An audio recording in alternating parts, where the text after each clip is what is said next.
मध्य प्रदेश के 64,523 मतदान केंद्रों पे मतदाता सूची का प्रारंभिक प्रकाशन किया गया।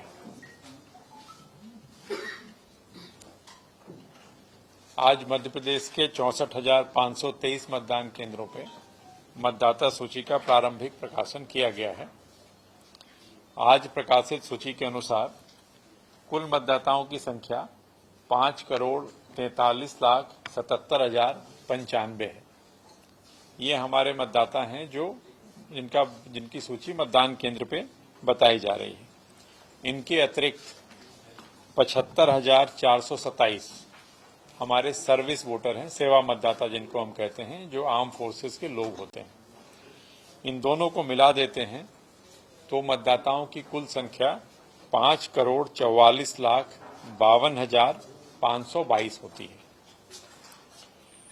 इनमें पुरुष मतदाताओं की संख्या 2,81,00,000 है और महिला मतदाताओं की संख्या 2,62,00,000 है। मैं राउंड फिगर बता रहा हूं। यदि आप एग्जैक्ट देखेंगे तो पुरुष मतदाताओं की संख्या 2,81,26,191 और महिला मतदाता की संख्या 2,62,49,578 और उसी प्रकार सेवा मतदाता जो सर्विस वोटर्स हैं उनमें पुरुष सर्विस वोटर्स की संख्या 73,142 एवं महिला सर्विस वोटर्स की संख्या 2,285 है। थर्ड जेंडर मतदाताओं की संख्या 1,326 है। इन मतदाताओं में जो कुल मतदाता की संख्या मैंने आपको बताई है उसमें 4,77,657 हमारे दिव्यांग मतदाता हैं और 98 अप्रवासी भारतीय हैं जिनको हम ओवरसीज इलेक्टर्स कहते हैं, जो बाहर रहते हैं। ये आज प्रारंभिक प्रकाशन किया गया है सभी 64,523 मतदान केंद्रों पर। और जैसा आप जानते हैं कि ये गतिविधि जिसको हम पुनरीक्षण गतिविधि कहते हैं, ये 2 अगस्त से 31 अगस्त तक प्रत्येक मतदान केंद्र पे चलेगी, जिसमें बीएलओ इन सभी मतदान केंद्रों पे उपस्थित रहेंगे। बीएलओ के माध्यम से नाम जोड़ने, नाम घटाने या नाम में कोई संशोधन की कार्रवाई होगी। अनुरोध ये है आपके माध्यम से सभी मतदाताओं से, सभी जनता से, कि ऐसे सभी साथी जो 18 साल की आयु के हो गए हैं, आज की तारीख में जो 18 साल से अधिक की आयु के हैं या 1 अक्टूबर 23 तक जो 18 साल के होने वाले हैं और जिनका नाम मतदाता सूची में नहीं आ सका है, वो अपने बीएलओ से संपर्क करके अपना आवेदन तत्काल दे सकते हैं ताकि उनका नाम मतदाता सूची में आ जाए। ऑनलाइन प्रक्रिया से भी वो अपना आवेदन कर सकते हैं। अंतिम मतदाता सूची का प्रकाशन 4 अक्टूबर को किया जाएगा। तो बार बार हम लोग प्रचार प्रसार के सभी माध्यमों का उपयोग कर रहे हैं और अनुरोध कर रहे हैं कि ऐसे सभी युवा साथी जो 18 साल की आयु के हैं और उनका नाम सूची में नहीं आ पाया है या 1 अक्टूबर 23 तक 18 साल के होने वाले हैं, वो अपना आवेदन ऑनलाइन माध्यम से या बीएलओ के माध्यम से करें ताकि उनका नाम मतदाता सूची में आए और जब चुनाव आएंगे तो अपने मताधिकार का उपयोग कर सकेंगे।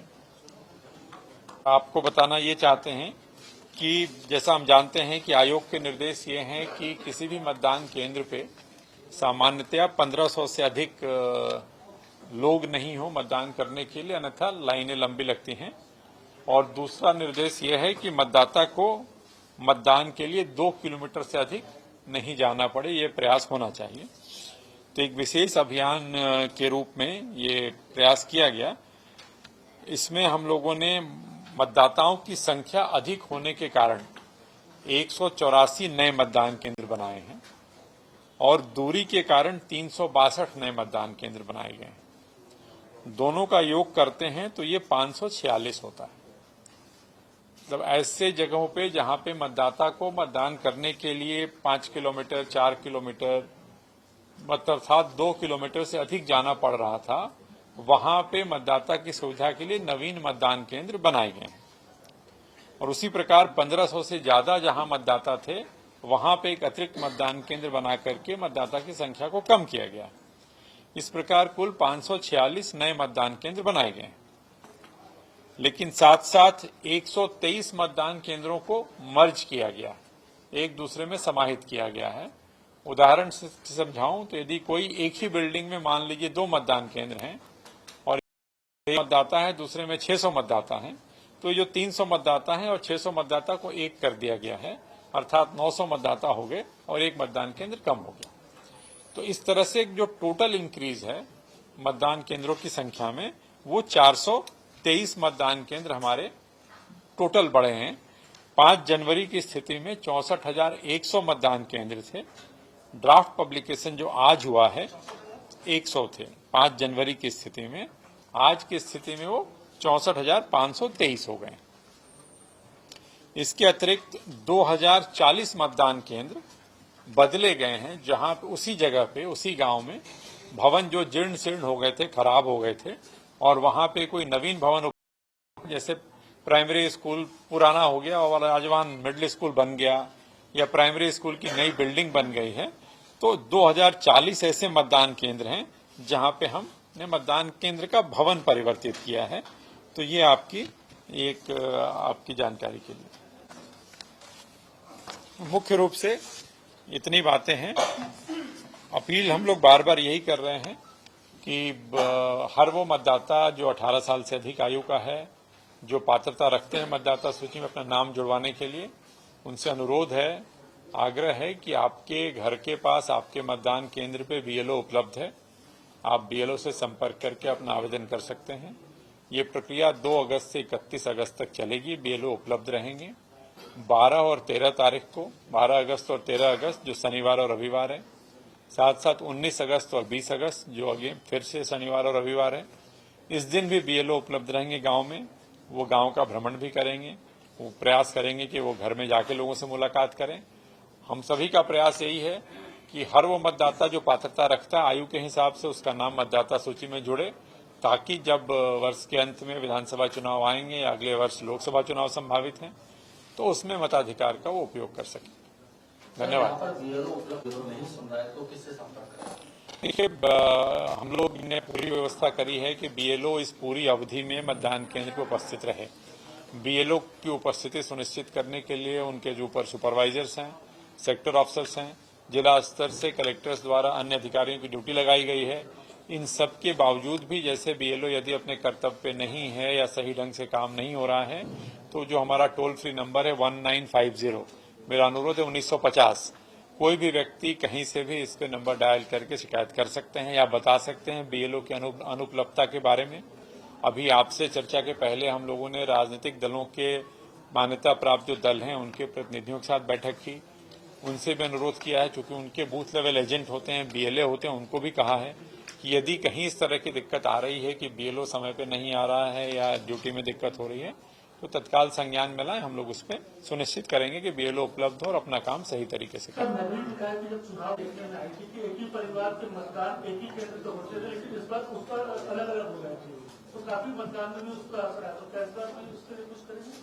नहीं, बिल्कुल, जो हम लोगों ने सुनिश्चित किया है कि जो मतदाता सूची का आज प्रकाशन हो रहा है कि एक परिवार के सभी लोगों का नाम एक ही स्थान पे हो और परिवार के सभी लोगों का मतदान केंद्र भी एक ही हो, अलग अलग नहीं हो। ये पूरा प्रयास किया गया है कि ऐसी कोई त्रुटि न हो।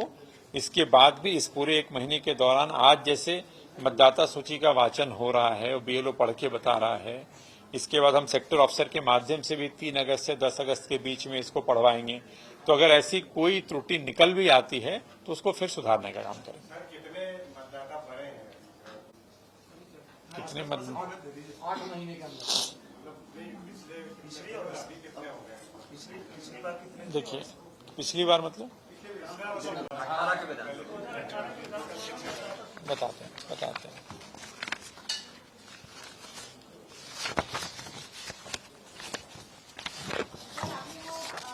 एक उत्तर दे दो। अच्छा,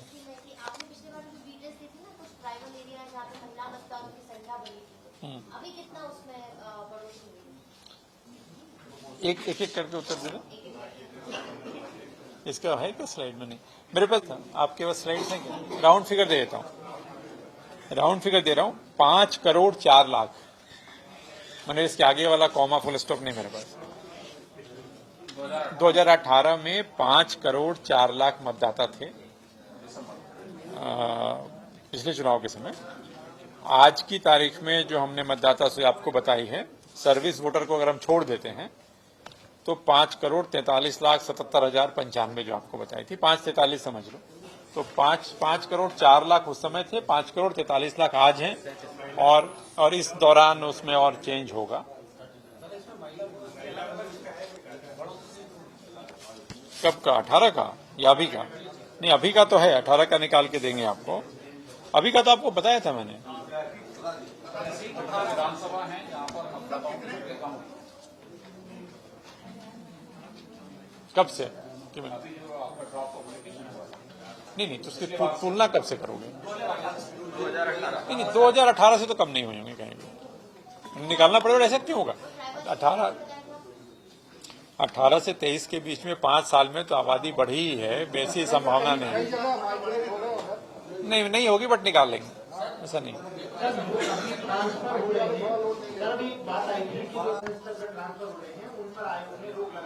क्या आयोग की परमिशन से ट्रांसफर हो रहे हैं या अभी इस तरीके की व्यवस्था आयोग ने बनाई है क्या? नहीं, कोई रोक नहीं लगाई गई है। देखिए, 2 अगस्त से 31 अगस्त तक, जब तक ये मतदाता सूची के पुनरीक्षण का कार्य चल रहा है, तब तक मतदाता सूची में जो पुनरीक्षण कार्य में जो लोग लगे होते हैं, जैसे आपके एसडीएम्स लगे होते हैं, तहसीलदार हैं, कलेक्टर, राजस्व का, बेसिकली राजस्व का जो अमला लगा होता है मतदाता सूची के पुनरीक्षण के कार्य में, उनके ट्रांसफर नहीं किए जाएंगे, ऐसे आयोग के निर्देश हैं। अपरिहार्य परिस्थिति में यदि इनमें से किसी का ट्रांसफर करना होता है तो आयोग की अनुमति ली जाएगी। नहीं, 3 साल से ज्यादा वाले के ट्रांसफर्स तो ऑलरेडी हो गए, 31 जुलाई तक जो होने थे वो तो हो गए। मैं पुनरीक्षण के समय जो रोक कह लें या जो निर्देश है वो बता दें।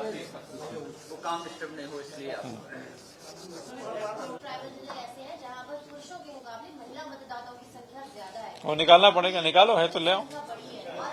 ट्राइबल्स जो है ना, आपको लाना पड़ेगा। नहीं, ऐसे हैं ट्राइबल्स में निकाले, मैं आपको दे दूंगा अलग से निकाल करके वो विधानसभाओं के नाम जहां पुरुष मतदाता की तुलना में महिला मतदाता ज्यादा है। अगर ये जाना हम दे देंगे आपको निकाल।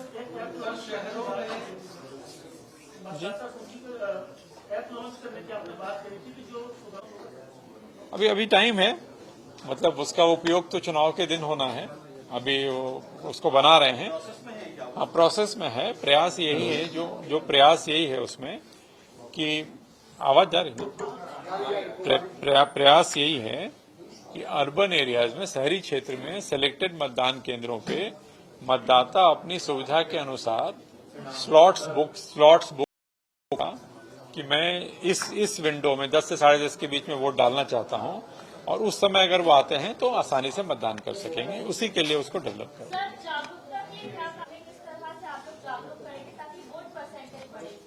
आपकी मदद लेंगे और आपके माध्यम से प्रयास करेंगे कि नए वोटर्स तक पहुंचे। और एक से उन्होंने सवाल पूछा भाई, इसके अलावा एक तो आपके माध्यम से कहने का मतलब कि प्रचार प्रसार के जो भी माध्यम है, जिसमें आप भी सशक्त माध्यम है एक, इसके अलावा जैसे स्कूल है, कॉलेजेस हैं जहां नए मतदाता हैं, उनमें कैंपस एम्बेसडर्स हैं हमारे, इलेक्ट्रोल लिटरेसी क्लब है, तो स्कूल कॉलेज से सतत संवाद करते हैं। अभी आपने देखा भी होगा QR कोड के माध्यम से हम लोग प्रयास कर रहे हैं। कल भी कई सारे, और हर विधानसभा क्षेत्र में एक वाहन की व्यवस्था करी कि वो मतदाताओं को प्रेरित कर रहे हैं। आज भी सुबह जैसे कई साथियों के साथ हम लोगों ने साइकिल चलाई, या हर जिले में इस तरह की गतिविधियां हो रही हैं, चाहे कोई साइकिल रैली कर रहा है, कोई बाइक रैली कर रहा है, और आप लोग के और भी जो सुझाव आए हैं वो उस पर अमल करेंगे, ताकि जो हमारा यूथ है, जो चिंता है युवा वोटर्स की, और अर्बन एरियाज में वोटिंग कम होती है। भोपाल का वोटिंग परसेंटेज कम है, इंदौर का कम है, जबलपुर का कम है, तो शहरों में ज्यादातर प्रयास हो कि 1 to 1 हम पहुंच पाएं, आसानी से मोबाइल उनको, मतलब मोबाइल के माध्यम से हम जानकारी दे पाएं कि आपका मतदान केंद्र कहाँ है। जैसे अभी क्यूलेस ऐप की बात हुई, अब ये भी सोच रहे हैं कि जैसे कोई व्यक्ति मोबाइल लेकर के आता है और मोबाइल लेकर अंदर नहीं जा पाता, तो उसकी मोबाइल रखने की कुछ व्यवस्था कराई जाए, ताकि उसको ये चिंता ना हो कि मेरा मोबाइल कहीं गायब ना हो जाए, गुम ना हो जाए। तो इस तरह की चीजों पे काम कर रहे हैं, वॉलंटियर्स वगैरह की व्यवस्था हो। मैंने सुरक्षित नहीं, मोबाइल लेकर के आप मतदान केंद्र के अंदर तो जा नहीं पाते। तो कई बार अब आप मोबाइल, अच्छा मोबाइल आजकल आदमी छोड़ता नहीं है, तो अगर या तो आप किसी साथी को लेके आओ जो आपका मोबाइल पकड़े जब तक आप जा रहे हो। तो यदि सुरक्षित मोबाइल रखने की व्यवस्था हो जाए तो हो सकता है कि थोड़ा सा लोगों को सहूलियत हो।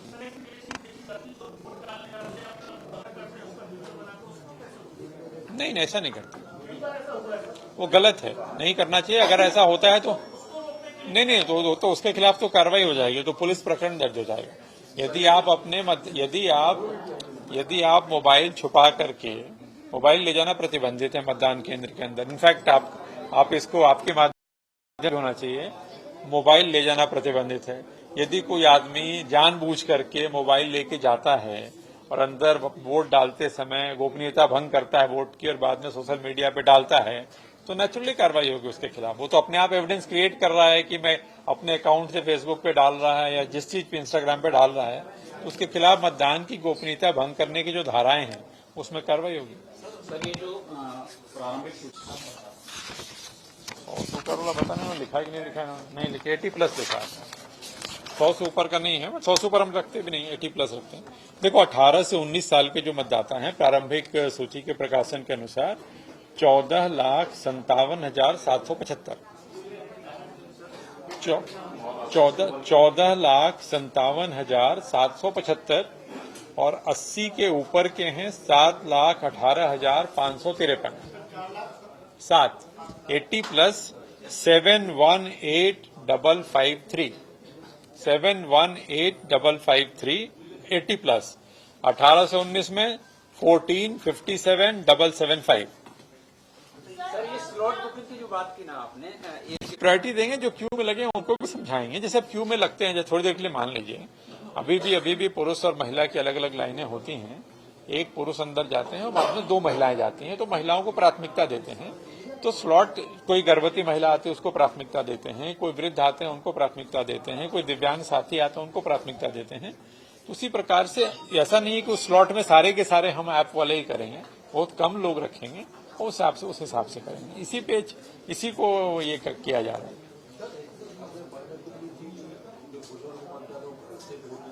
उद्देश्य ये है कि जो बुजुर्ग मतदाता हैं 80 साल से ज्यादा की आयु के, और जो दिव्यांग साथी हैं जिनकी दिव्यांगता 40% से अधिक है और वो बोर्ड मेडिकल का सर्टिफिकेट भी लगाते हैं उसका, और यदि वो चाहें, विकल्प है, कोई जरूरी नहीं है कि वो ऐसा करें, यदि वो चाहते हैं तो वो घर से वोट देने की सुविधा का लाभ ले सकते हैं।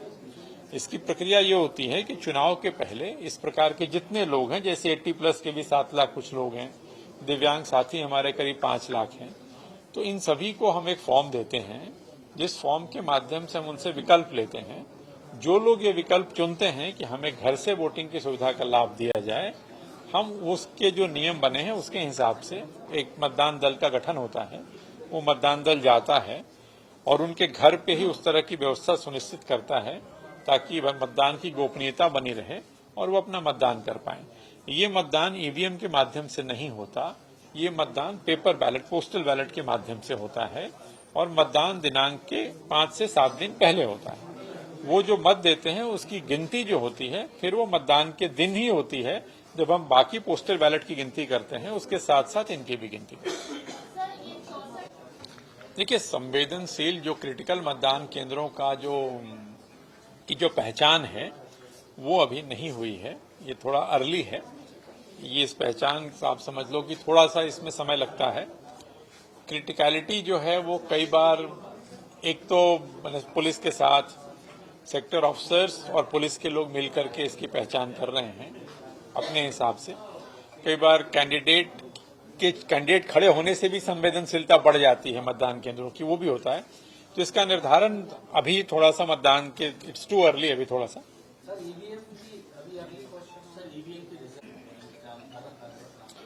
ईवीएम की पर्याप्त व्यवस्था है। जितने हमारे मतदान केंद्र हैं उसकी तुलना में 125% बैलेट यूनिट, मैंने उससे अधिक, और 125% कंट्रोल यूनिट और 135% वीवीपैट, इनकी एफएलसी हो करके फर्स्ट लेवल चेकिंग जो बीच में हुई थी हो करके ये स्ट्रांग रूम में रखी हुई है।